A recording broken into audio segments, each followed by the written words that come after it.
Sure, students. In chapter number 2, polynomials, the last topic is cubic polynomial. A polynomial having degree 3 is known as cubic polynomial. Let us see the standard form of cubic polynomial. I have taken the standard form of cubic polynomial, which can be written as ax cube plus bx square plus cx plus d. So when you are writing the polynomial in standard form, you have to write in decreasing power of the variable. Fine.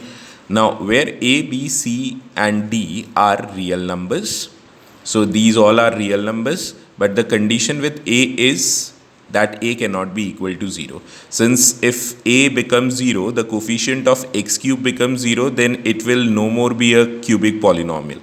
You can see it will be converted into a quadratic one. Fine. So the condition with a, that a cannot be equal to 0, a can be any real number. Fine.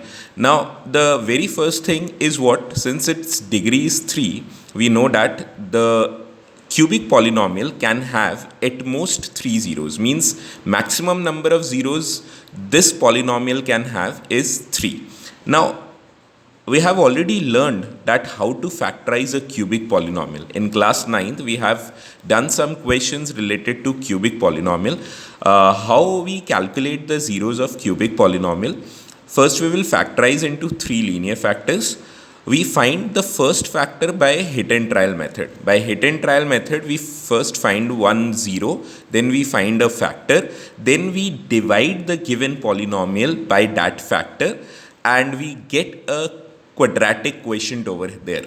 Fine. And then we do the middle term splitting of that quadratic quotient, and we got the two factors, the two linear factors. So in this way we got 3 linear factors of that cubic polynomial, and then we can find the zeros easily.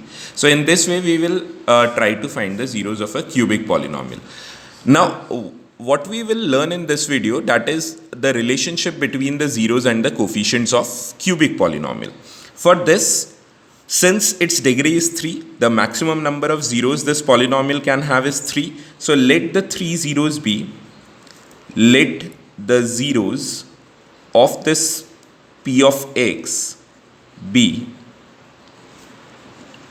alpha, beta, and gamma.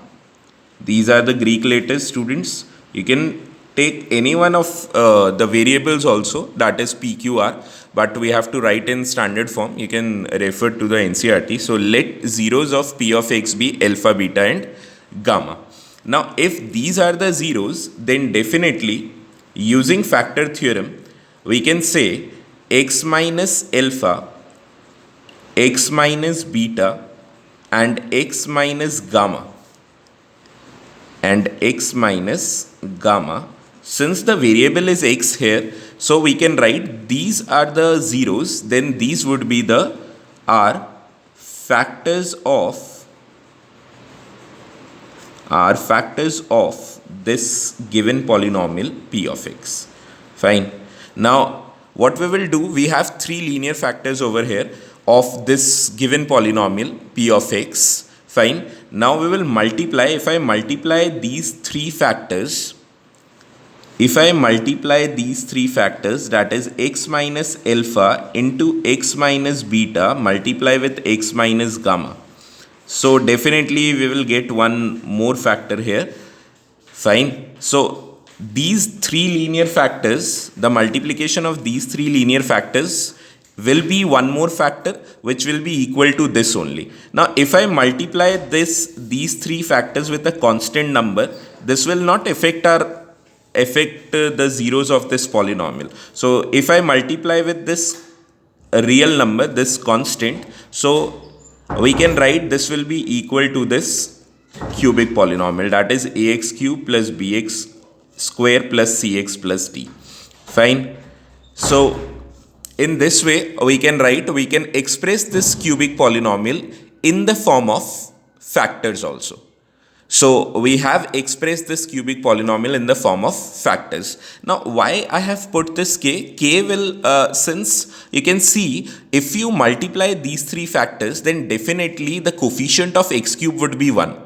But if I see the left hand side, it is not necessary that the coefficient of x cube it is always 1. It can be any real number except 0. Fine. So here we have multiply with a constant number k. K is any real number. Fine, k is any constant number. I can explain this using one example. If I take an example of a quadratic one only, suppose you have a quadratic polynomial 3x square minus 27. Now if I factorize this quadratic polynomial, now then I can take 3 common. This would be x square minus 9, and using one identity, a square minus b square is a minus b, a plus b. So I can write 3 into x minus 3, x plus 3.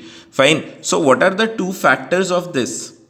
The two factors of this polynomial are what? X minus 3, x plus 3, and one constant factor is also 3. So when you multiply these three, obviously you will get this polynomial only. But when you calculate the zeros of this polynomial, so you are getting x equal to 3 and x equal to minus 3. These are the zeros. These are the factors. These are the zeros.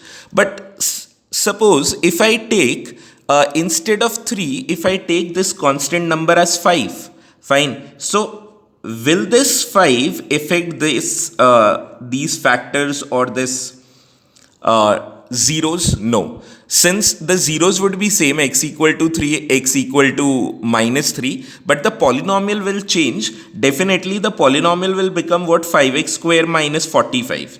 This will become 5x. When you multiply, this would be x square minus 9, multiply with 5 would be 5x square minus 45. So you can see this, the polynomial will change, but definitely the constant number which we are multiplying with these two factors will not affect the zeros of these factors. Fine. So in this way we have multiplied, since the coefficient of x cube cannot be 1. So we have multiplied with k. Now we will do what? Now we will multiply with, we will multiply all these factors. Fine.